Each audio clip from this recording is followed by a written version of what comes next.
नमस्कार दोस्तों, मैं हूं आपका लीगल दोस्त अनुज शर्मा और आज इस वीडियो में हम बात करेंगे थेफ्ट और एक्सटॉर्शन के बीच में जो एक थिन लाइन ऑफ डिफरेंस है उसके बारे में। दोस्तों, एक्सटॉर्शन के बारे में मैं पहले से एक शॉर्ट वीडियो में बात कर चुका हूं, लेकिन आज इस वीडियो में हम बात करेंगे कि थेफ्ट और एक्सटॉर्शन कितना अलग है एक दूसरे से। तो चलिए वीडियो की शुरुआत करते हैं। दोस्तों, सबसे पहले हम बात करते हैं थेफ्ट की। दोस्तों, थेफ्ट को डिफाइन किया गया है अंडर सेक्शन 378 ऑफ आईपीसी में और एक्सटॉर्शन को डिफाइन किया गया है अंडर सेक्शन 383 ऑफ आईपीसी में। इसके बाद दोस्तों, थेफ्ट में हमें बताया गया है कि अगर कोई व्यक्ति डिसऑनेस्टली किसी मूवेबल प्रॉपर्टी को उस प्रॉपर्टी के जो ओनर हैं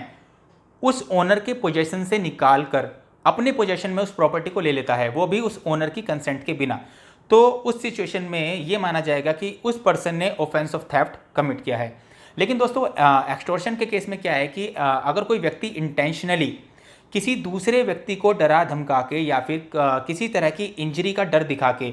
उस व्यक्ति को उसकी कोई प्रॉपर्टी डिलीवर करने के लिए बोलता है या फिर कोई ऐसी चीज़ डिलीवर करने को बोलता है जो कि जो कि आगे चल के किसी वैल्यूएबल सिक्योरिटी में कन्वर्ट हो सकती है, तो उसे कहा जाएगा एक्सटॉर्शन। इसके बाद जो थेफ्ट का तीसरा पॉइंट है वो है कि जो ऑफेंस ऑफ थेफ्ट है, थेफ्ट वाले केस में जो प्रॉपर्टी है वो सिर्फ और सिर्फ होती है मूवेबल प्रॉपर्टी शामिल, लेकिन एक्सटॉर्शन के केस में जो प्रॉपर्टी है वो मूवेबल और इमूवेबल दोनों ही प्रॉपर्टी के केस में एक्सटॉर्शन किया जा सकता है। इसके बाद थेफ्ट का जो चौथा पॉइंट है वो है there is no use of force, यानी कि थेफ्ट के केस में किसी तरह की फोर्स का यूज नहीं किया जाता, क्योंकि सबको डिसऑनेस्टली किया जाता है, पर्सन की कंसेंट के बिना किया जाता है, बेईमानी से किया जाता है, इसलिए किसी भी तरह की फोर्स का इस्तेमाल थेफ्ट के केस में नहीं किया जाता है। लेकिन जो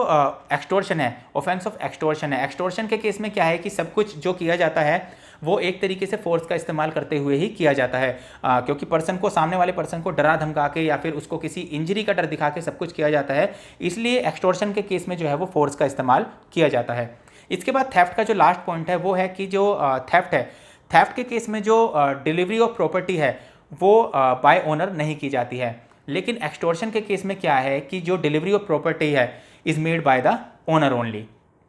तो दोस्तों, आज की इस वीडियो में इतना ही, मिलते हैं एक और नई वीडियो में, तब तक के लिए थैंक यू एंड जय हिंद।